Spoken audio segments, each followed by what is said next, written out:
समय एक और बड़ी खबर आ रही है। ईरान ने एक हमले का वीडियो जारी किया है। ईरान ने अमेरिका इजराइल के ठिकानों पर जो हमले किए थे उनका वीडियो जारी किया है। अब दोनों तरफ से सबूत भी दिए जा रहे हैं। इजराइल और अमेरिका पहले ही ये वीडियो जारी कर चुके थे। अब ईरान ने हमले का वीडियो जारी किया है, जो उसने हमले किए हैं उसका वीडियो जारी किया है। और ये जारी करते हुए बताया गया है कि हमने जहां जहां हमला किया, जिन जिन एयर बेसिस को निशाना बनाया गया, सैन्य ठिकानों को निशाना बनाया है, वो हम अब आपको बता रहे हैं। ये वो वीडियो ईरान की तरफ से आया है, आधिकारिक वीडियो है जो ईरान की तरफ से जारी किया गया। और ये हमले किए हैं ईरान ने, उसका ये वीडियो जारी किया है। जो मिडिल ईस्ट के विभिन्न देशों के अमेरिका के सैन्य बेसिस पर हमले ईरान की तरफ से हुए हैं, उनके ये वीडियो हैं जो ईरान ने रिकॉर्ड करके और अब इसे दुनिया के सामने रखे हैं। ईरान ने ये कहा है कि हमने ईरान से अमेरिका और इजराइल पर हमले किए हैं। उसका ये एक वीडियो फ़िलहाल ईरान की तरफ से आया है। और ये युद्ध का चौथा दिन है, हालांकि दोनों तरफ से लगातार हमले हो रहे हैं। अशरफ वानी, प्रणय उपाध्याय दोनों हमारे साथ हैं। अशरफ, हालांकि बहुत साफ इसमें कुछ नज़र नहीं आ रहा है इस वीडियो में, लेकिन क्या संदेश और क्या जताना ईरान चाहता है ये वीडियो जारी करके? सही, दरअसल पिछले कुछ सालों के दौरान जो मॉडर्न वारफेयर शुरू हुआ है उसमें प्रोपेगेंडा वार भी एक बहुत बड़ा एक माध्यम बना है अपनी ताकत दिखाने के लिए। हमने पिछले 3 दिन से लगातार देखा किस तरह से अमेरिका की तरफ से, इजराइल की तरफ से वीडियो जारी किए जा रहे थे कि हमने किन ठिकानों को निशाना बनाया तेहरान में। उनमें खास तौर से सिविलियन वीडियोस तो नहीं थे जो सिविलियन टारगेट्स उन्होंने किए, बल्कि अगर कहीं पर एयरबेस पे या किसी ड्रोन पे अमेरिका की तरफ से या इजराइल की तरफ से हमला किया गया था, वो वीडियोस उन्होंने जारी किए। तो उसी के जवाब में जो है ईरान की तरफ से भी अब ये माध्यम अपनाया जा रहा है, जहाँ पर उनके सटीक हमले जो कि अमेरिकन बेसिस पे 12 देशों में हुए, उनके वीडियोस एक एक करके अब ईरान भी जो है जारी कर रहा है, ताकि दुनिया को भी पता चले और मीडिया के जरिए जिस पे इस युद्ध को दुनिया में देखा जा रहा है वहां पर पता चले कि ईरान की तरफ से कहां और किस तरह की कार्रवाई की जा रही है। प्रणय, आपका रिएक्शन, क्यों इस तरह से दोनों तरफ से वीडियोस दिखाए जाते हैं? ये बताया जाता है कि हमने ये किया, हमने वो किया, लेकिन ईरान का ये जो वीडियो है ये बहुत ज़्यादा साफ नहीं है, इसमें कुछ समझ में नहीं आ रहा। देखिए, सोशल मीडिया के इस दौर के अंदर एक तो नैरेटिव वॉर या प्रोपेगेंडा वॉर जिसका जिक्र अभी अशरफ कर रहे थे, दूसरा होता है प्रूफ ऑफ एक्शन। आपने कोई दावा किया है तो अब आप उसका सबूत भी पेश कर रहे हैं, और यहाँ केवल अंतर्राष्ट्रीय जो ऑडियंस है उसको दिखाने की बात नहीं है, ईरान के सामने है। और ईरान की IRGC, ईरान की जो इस्लामिक सत्ता है, उसके सामने एक बड़ी चुनौती अपने लोगों को ये दिखाने की है कि अयातुल्लाह अली खamenei की मौत के बाद जो गुस्सा है लोगों के अंदर या जो उनकी नाराजगी है, उसको वो किस तरीके से निकाल रहे हैं, किस तरीके से वो उन लोगों को सजा देने के लिए जिन्होंने ईरान पर हमला किया है, किस तरीके की कार्रवाई कर रहे हैं। ये प्रूफ ऑफ एक्शन जो होता है वो किसी भी सेना के लिए, और आपको याद होगा ऑपरेशन सिंदूर के दौरान भारतीय सेना की तरफ से भी इसी तरीके से प्रूफ ऑफ एक्शन जारी किया गया था। और इनफैक्ट वो जो तस्वीरें जो पाकिस्तान से शूट हुई थी, वो भी एक तरीके से कोलैबोरेट कर रही थी कि जो हमने किया है उसका असर दूसरी तरफ नजर आया है। ये तमाम चीजें जो होती हैं ये इंफॉर्मेशन वॉरफेयर का भी हिस्सा है, और साथ ही जो कार्रवाई होती है मिलिट्री एक्शन, तो मिलिट्री ऑपरेशन जो होते हैं उसका भी हिस्सा। प्रणय और अशरफ हमारे संवाददाता दोनों हमारे साथ हैं। अमेरिका और इजराइल के बीच गहरी खुफिया साझेदारी है और इसी की मदद से ईरान के सर्वोच्च नेता अयातुल्लाह अली खामनेई और अन्य शीर्ष अधिकारियों को अमेरिका ने निशाना बनाया। अमेरिका खुफिया एजेंसी CIA ने महीनों तक खामनेई की निगरानी की। जब तेहरान में एक बड़ी बैठक की खुफिया जानकारी अमेरिका को मिली तो अमेरिका और इजराइल ने हमले का समय बदलकर इस मौके का फ़ायदा उठाया और खामनेई को परिवार समेत मार डाला। आखिर कैसे ईरान के सुप्रीम लीडर खामेनेई का हुआ खात्मा? कैसे इजराइल अमेरिका ने रची खामेनेई की हत्या की साजिश?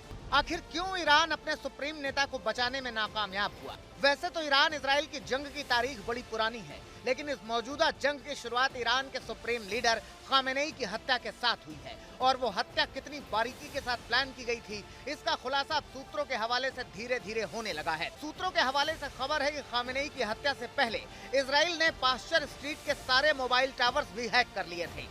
ट्रैफिक कैमरों की हैकिंग से मिले डेटा का इस्तेमाल करके खामेनेई के खात्मे का फाइनल प्लान तैयार किया गया था।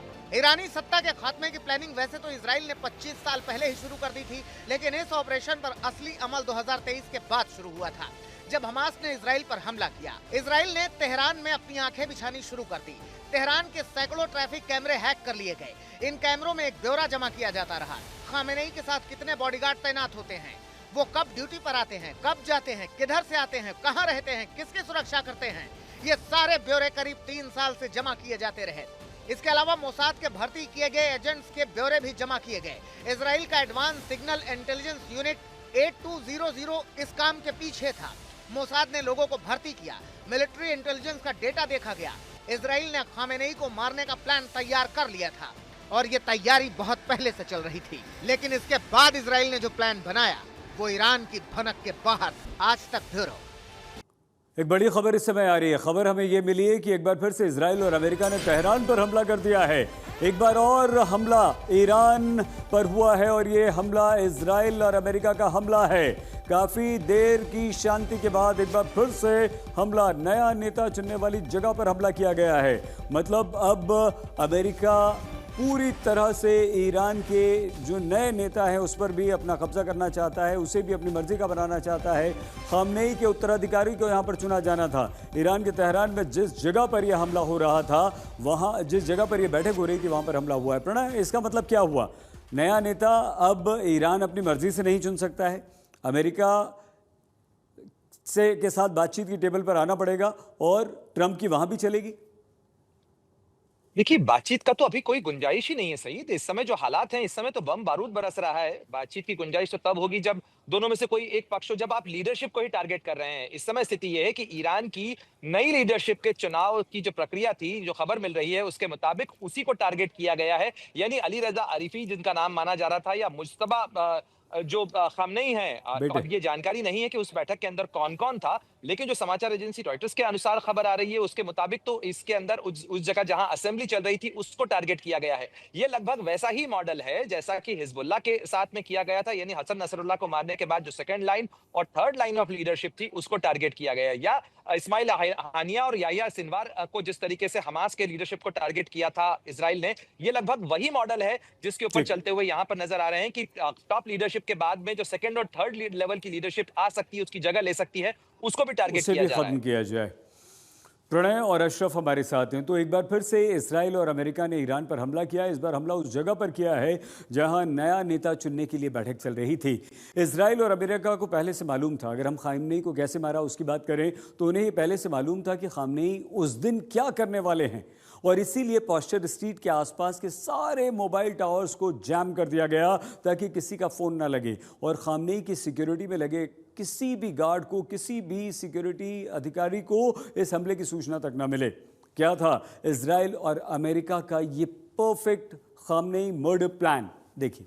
ईरान के साथ जून में हुई जंग के बाद जब एक बार फिर से अमेरिका की बातचीत शुरू हुई, लेकिन उसके नाकाम होते ही जब खामेनेई के खात्मे की हरी झंडी मिली तो हमले के ठीक पहले इजरायली तेहरान की पॉस्चर स्ट्रीट को उतना ही जानते थे जितना यरूशलेम की गलियों को। इजराइल को पता चल चुका था कि खामेनेई शनिवार की सुबह पॉस्चर स्ट्रीट के दफ्तर में बड़े सैन्य अधिकारियों के साथ मीटिंग करने वाले हैं। इस मीटिंग में कौन कौन रहने वाला है ये ब्यौरा भी पता चल चुका था। इजराइल ने ऑपरेशन शुरू किया तो सबसे पहले पॉस्चर स्ट्रीट के आसपास दर्जन भर मोबाइल टावरों को बाधित कर दिया, जिससे उस इलाके के सारे फोन बिजी लगने लगे।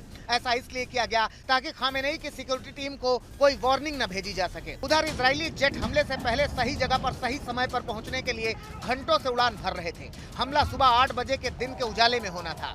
इसके लिए भी इजराइल ने वही मिसाइल चुनी थी जिसका इस्तेमाल करके जून 2025 में इजराइल ने ईरान के सैन्य कमांडरों और न्यूक्लियर साइंटिस्टों को चुन चुन कर मारा था।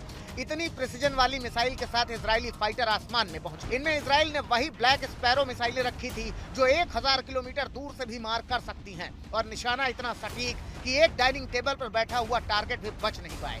करीब 5 मीटर लंबी और 13 क्विंटल वजन वाली ये मिसाइल जीपीएस और इनर्शियल नेविगेशन सिस्टम से लैस थी, जिसमें हाई एक्सप्लोसिव मॉड्यूलर वॉरहेड था। ऐसी एक के बाद एक 30 मिसाइलें पॉस्चर स्ट्रीट की इमारतों पर गिराई गईं, जिसमें अयातुल्लाह अली खामेनेई, उनका परिवार और उनके शीर्ष अधिकारी मौजूद थे। इन हमलों में किसी के भी जिंदा बचने की कोई गुंजाइश नहीं बची थी। नतीजा ये हुआ कि खामेनेई समेत करीब 250 लोग इस परिसर में मारे गए और इजराइल ने ईरान को सबसे बड़ी चोट दी। आज तक ब्यूरो। अशरफ वानी हमारे संवाददाता हमारे साथ हैं। 30 सेकेंड 30 बॉम्ब या मिसाइल और खामनेई खत्म। कितना खतरनाक, कितना जबरदस्त ये ऑपरेशन अमेरिका इजराइल का था अशरफ। इजराइल तो इस तरह के ऑपरेशंस के लिए दशकों से जाना जाता है। अगर हम PLO की जो फलस्तीन लिबरेशन ऑर्गेनाइजेशन थी उसके खिलाफ जो इजराइल की युद्ध शुरुआत हुई थी वहां से इसका आंकलन होता है। और उससे ताज़ा मिसाल जो 2024 में जो पेजर ब्लास्ट्स किए, आप कल्पना कीजिए 4000 पेजरों को किसी यूरोप की देश से लेबनान पहुंचाना, फिर सिर्फ हिजबुल्लाह के मेंबर्स के हाथ में वो पेजर आ जाना और फिर अपनी चॉइस के अनुसार इजराइल की तरफ से उनमें एक साथ एक वक्त ब्लास्ट करना। ये साफ दर्शाता है कि कितनी डीप जो इंटेलिजेंस मोसाद की है वो रहती है और किस तरह से वो हर चीज़ को ट्रैक करते रहते हैं, न सिर्फ महीनों तक बल्कि सालों तक। यहाँ तक कि आपको ये भी याद होगा कि कुछ महीने पहले इजराइल के प्रधानमंत्री बेंजामिन नेतन्याहू ने ये कहा था कि दुनिया में जो भी व्यक्ति कोई स्मार्टफोन रखता है उसको ये भरोसा करना चाहिए कि इजराइल की एक चिप जो है उसके जेब में है। तो यहाँ पर अंदाज़ा लगाया जा सकता है कि किस तरह से जो इंटेलिजेंस इनपुट और इंटेलिजेंस गैदरिंग है वो इजराइल और ख़ासतौर से मोसाद की रहती है और यही कारण है। और फिर उसके बाद वो टारगेट चूज़ करते हैं जब उनको ज़रूरत होती है अपने ऑडियंस को एड्रेस करने के लिए, तब उस व्यक्ति या उस दुश्मन को वो प्रहार करते हैं, उसको मारते हैं। तो कुछ ऐसा ही हुआ था। पिछली बार कोशिश हुई थी इजराइल की तरफ से असैसिनेट करने की सुप्रीम लीडर को, जो 12 दिन का युद्ध हुआ था उसमें खुले तौर पर फिर डोनाल्ड ट्रंप ने कहा कि मैंने बेंजामिन नेतन्याहू और इजराइल को रोका सुप्रीम लीडर के असैसिनेशन से। तो उसमें कहीं ना कहीं दम था, तब भी ये प्लान था और तैयार था इजराइल के पास, लेकिन तब उन्होंने ये किया। लेकिन अब की बार जब बातचीत की प्रक्रिया फिर शुरू हुई थी, पूरी तरह से जो है इजराइल ने जोर लगाया, अमेरिका को कन्वीनियंस किया और उसके बाद जो है ये ऑपरेशन शुरू किया। बहुत धन्यवाद आपका अशरफ वानी, हमारे संवाददाता। तो युद्ध लगातार चल रहा है और अब से कुछ देर पहले ये खबर आई है कि अमेरिका इजराइल ने तेहरान पर उस जगह पर हमला किया जहां पर ईरान की नई लीडरशिप को चुनने के लिए एक बैठक चल रही थी।